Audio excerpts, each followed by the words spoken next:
episode of the F1. Again, we excited to come your way this nice, cold Saturday morning, and I hope your day is going very well. Um, Thanks for joining us as usual. Thanks for always being around and engaging. So, as usual, let's go out there, share the feed, and then we can get started. Um, Again, sharing the feed doesn't cost a dime. It's absolutely free. So let's go out there, share the feed, and then we will get into our discussions. Okay. It's let me get mine done. Maybe it's taking longer than usual, but I'll get it figured out. Let's see. Okay. Yep. So when you join the feed, let us know. Shoot a hello, shoot a hi, say you're here, and let's get talking. It's always a pleasure to come your way. I think I got this done. And so I'll be um, looking out for us when you join. As soon as you join, let us know. Okay, so we've been having a discussion about life and living it as an immigrant, right? Or whether legally or illegally, but hopefully it was legal, or you would go the legal route. So there is a key aspect of life outside people's comfort zone, okay, that is usually made fun of. And today, I think we want to deal with that. And this is particularly for people who easily pick up languages or dialect or tonations or any of those, right? Now, I think there is an aspect of this whole thing that we don't see, or maybe we casually gloss over. We don't really take a deep look at it, and it is the fact that, especially for people that easily pick up languages, right? It you can get to a point where your pronunciations, your enunciations, your whatever it is, Accents. accent is impacted even without you knowing. And I know there is this concept of people mocking others of acquiring uh, uh, locally acquired foreign assets, right? Or whatever it is. So foreign acquired foreign assets. Now, this is not something that is really discussed. Let me give you an example. If I I want to say 2025, okay? Just as I've pronounced it, I say 2025. The problem is that in my workplace, when I say the same thing, people go like, "What did you say?" Because you working with people who can't easily understand what you're saying. That's true. Now, with our kids, when we are speaking to them, in fact, our kids speak differently when they are speaking to us as against when they are speaking to their friends. It it is one critical thing that we people usually don't like, they don't focus on. But the truth is, they always have to be in a position to switch Yeah, accents. so that they can communicate effectively. And when that happens, we end up at a point where you are speaking to someone and it's jumbled up in your head. Like things get mixed up here and there, and people go like, "Oh, how is this guy speaking like this?" or "Why is this guy speaking like that?"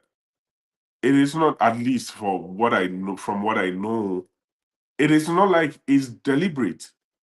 Because when I'm speaking to my American colleagues at work, uh, like automatically I have to, I can't say 2020, like it's more like 2020. Even Yeah, the 2020, 2025. choice of Yeah, words. exactly. Otherwise, Right. it's tough because think about it. You communicating with people and they don't understand you. So it, you have to learn to adapt to how they speak. And because that's not how you originally speak, it ends up being some muffled something, right? Priscilla, I don't know if you have, yeah. So there's this funny thing. I remember trying to my kids' friends come around. Okay. So I remember speaking to them, asking them a question, and they were like, "Huh? What are you saying?" And so my kids had to interpret. It was English. Yeah. I was speaking English, but they You couldn't thought you were speaking English. Yes. And my kids Yeah. had to come in and interpret the English to them again. I'm like, Yeah. you would have to understand my English. Yeah. Yeah. It's funny, but Yeah.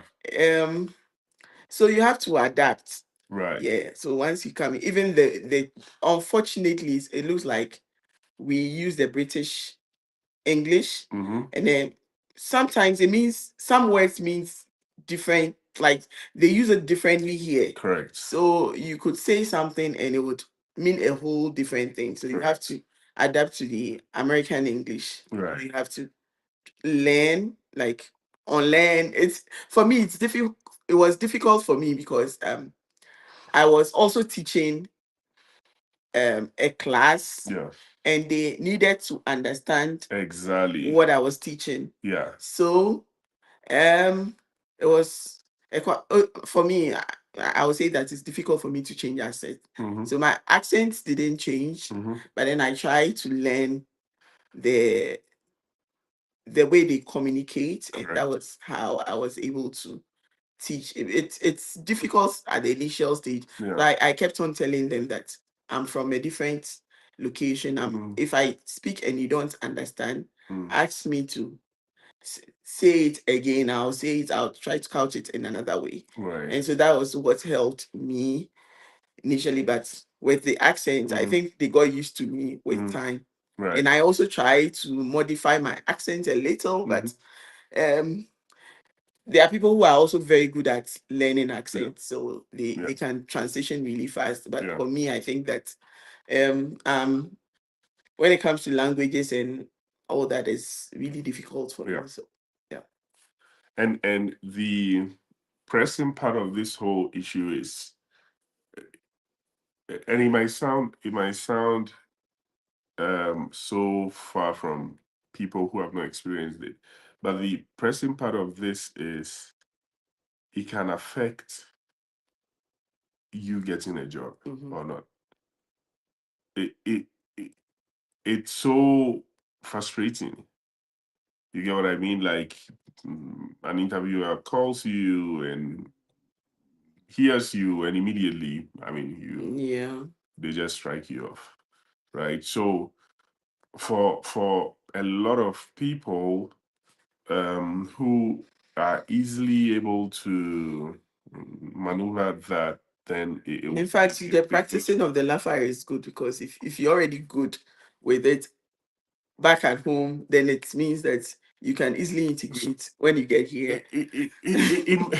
So it's not even like a conscious effort to speak differently, right? It is more like trying to adapt so you are not at a disadvantage. In fact, most times you don't even know when you've picked up ways of saying certain things, right? You wouldn't even know. It would take someone who has not heard you for a long time to say, "Oh, it seems you are speaking differently," right? So I think that people should be a bit kind on people who have traveled, and for some reason, even sometimes unknown to them, they find themselves in a situation where their accent or the way they speak or their choice of words or vocabulary changes. Changes. Yeah. Yeah, it's not like it's their doing. And another thing is, because we try to again, this is from our point of view, right? We're trying to see how to live effectively when you're not in And your I home think that country. aside the speaking, Hmm. are you going to talk about the way we address elderly people? Oh yes, it would all be Is so. it part of today's or is not? Um, let's see, we could fit Fit that that in, in, right? yeah. Yeah.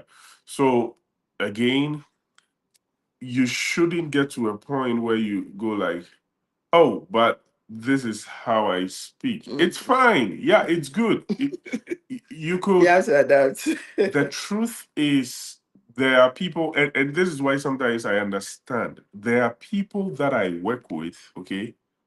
People in the office who I find so difficult to understand. Like, and these are also people who have traveled from their Other respective country, yeah. countries to come in. And so then I try to put myself in the shoes of the average American who wants to employ someone and go like, would you really understand this person? How How can you yeah, how can you communicate work with such with a person? you, Yeah. you know? So yes, people, and this is a real struggle for people who have traveled out and trying to make life work, right? And so instead of um instead of mocking them or something, you should understand the context. Again, there are people I work with, and I would rather chat with them, like Yeah, do well. Yeah. than speak with them, because Communication. Yeah. it would drain a lot of energy trying to understand them. And Yeah. sometimes I think that is how others also feel speaking to us as Africans or something, right? So if someone has traveled out and is trying to, I would say better himself, but is trying to adapt, then it's not like they're doing it It's not. deliberately, yeah, consciously Yeah. or something, right? And so this is So the thing, yeah. Hmm. if you find some of us who are not able to change the accent, it means that we are rather the people who find it difficult to adjust.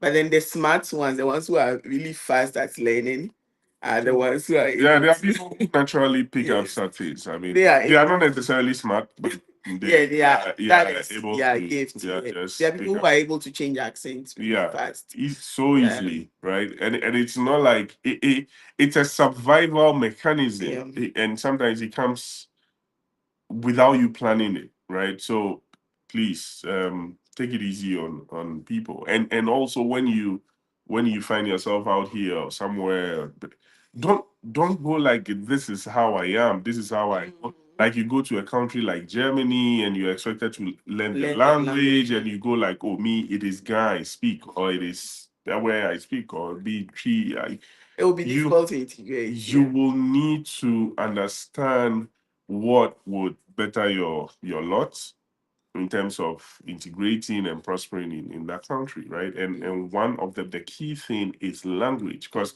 think about it, people feel attached to people who can speak Speak their their language. language. Yeah. So if you go to a foreign country and you are able to break that barrier and learn their language or learn their culture, whatever, you stand a better chance, right? So think of if all you can speak is your local dialect from your small village in Ghana, think about it. That alone limits you. so you are in America, and yes, you can speak Guan or something. How many establishments can you work in? Maybe you would say it means you should start your own business. That's fine. I think But that is also some of the reasons why a lot of immigrants Mhm. prefer to live among their fellow immigrants, and Yeah. like, so that you see that you go to a certain Mhm. area and there's It's a just Ghanaian community, or you find yeah, an Indian community, yeah, because it's a safe haven for them, yeah. and they can work amongst themselves. Correct. But then it limits It you. limits you. Yeah, Yeah. it limits you. Right. So So if you are able to learn the culture or the language, yeah, and then you are able to also integrate, Mhm. you can go You are far. better Yeah. off. Yeah. It like it positions you better than I mean otherwise, right? So that's the language thing, and again, it's a huge struggle. Think about it. Uh, Sometimes because the kids came here very young and picked up whatever, sometimes they speak and we have to ask, what did you say? What did you say? Like, come again. It's very common, right? So it forces them to switch and say, okay, these guys are I don't know. So they have to switch and speak to us in a different, like in a way they think People we understand. will understand, right? And when they are speaking to their friends, you can sometimes hardly understand what they are saying, Mhm.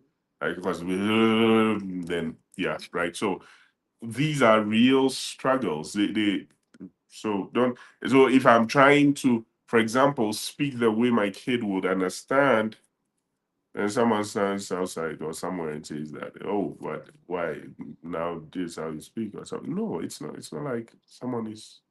Anyway, now with regards to, so let's go again on the cultural thing, like what Prissy mentioned. When we get here, we get a culture shock, like Yeah, things that we thought we we've were normal, yeah. or whatever. It's a whole different thing here. J- Like one of the things, yeah. exactly, that was what I was gonna say. Apparently, Ghanaians overuse please, and you will not understand till you are out of the place, Mhm. and you go at a point, and I thought that was the sign of respect, and that was a sign of yeah, whatever. But when you now come out and you listen to yourself, you sound the, quite dumb. Yeah, the number of times we use the please. please, yeah, it's also one of those things. You go Mhm. like, oh, I thought like, and so there is this thing called small talk, right? So like for example, you about to have a meeting in the office and you meet someone and you go like, oh, how you doing? How is the family? How is the those things can be icebreakers and they are good, Mhm. right? For you to, but at a point, in fact, the name sounds quite demeaning, like small talk, right? So we've come to discuss real business. Mhm. Stop all these unnecessary stuff, right? And because we are people who care so much about each other, like we um in Ghana or Africa, we so concerned about each other. Yeah, bro, I know we gossip and stuff, but it's fine. It's all part of it. It's all part of the love, right? We so concern and also how people are doing and we want to get into people's lives and all, but it's not the same everywhere, right? So Mhm. you'd also need to get straight to business, right? Mhm. And stop, and these are all things that So the use of please, Mhm. and you are saying sorry. Yeah, The way we say sorry is different from, yeah, correct. if you say sorry here, then it means that you caused something to somebody. Hmm. So they would Mhm. usually say that, oh, it's not your fault. Yeah, yeah, right. Yeah, so you don't have to say sorry. Or you bump into someone It's excuse mistakenly. me. You say excuse me. Excuse me. When I came initially, I thought it was rude. Like we are bumping it into each other, and the person says, "Excuse me." I'm like, what's a rude way of? But then it was later on I realized that is a culture. You don't say sorry, you say excuse me. Because the moment you say sorry, it's like I have caused you something and I'm apologizing for it. Yeah. So a lot of things that we need to learn. And I think that this is the whole mindset, and this is why we're sharing all this, right? Don't go to a country and let me really qualify this so that it's not taken as what I'm not trying to say. But let me push out the raw statement first. Don't go to a country and live like you are in your country. Now that's the blanket statement. Let me explain.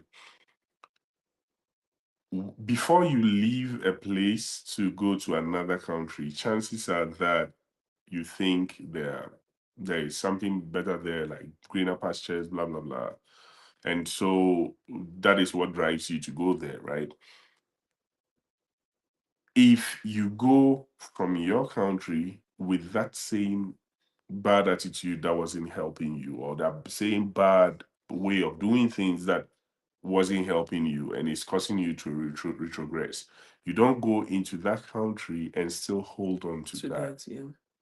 You might not learn anything, and you might be there, it will just be like pouring water on a rock. Nothing will seep through you, nothing will change about you, right? Like, so like you are in your country and you're always late to events, you go to places late, and you've come to an advanced country and you're still holding on to that, then you might as well be wherever you came from, right? So try to inculcate very good values from wherever you go. There should be a change in how you do stuff, right? Otherwise, then why did you worry yourself to move anyway? So I think it is one big thing we should be able to learn. Now, the principle of living and cleaving also applies here, right? So I'm not saying throw your culture away. No, that's not what I'm saying. There are a lot of good values we've learned from Ghana, right? You're not going to throw that away. What we're saying is that the reason you should be a better person is that you learn the good from one place, you come to another place, you throw away the bad, and then you pick up the good from there. So you should be holistically, you should be a better person, right? So try not to, and that's why even finding yourself in that safe haven Prissy mentioned, like being just with people who come from where you come from and only communicating with them, interacting with them, it's not a good idea, right? Because you would end up having a version 2.0 of wherever you came from, right? And there is nothing you really learning. There is nothing you really picking up. Like, people keep saying that Ghanaians are timid. Generally, right?